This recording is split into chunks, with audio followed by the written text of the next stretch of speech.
Hindi,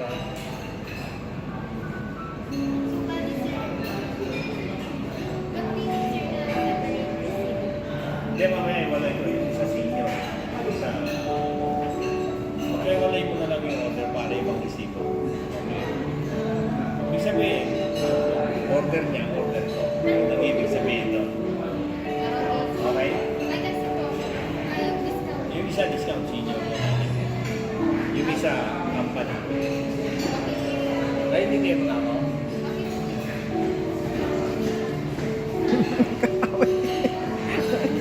Away ka ba kay kong ate?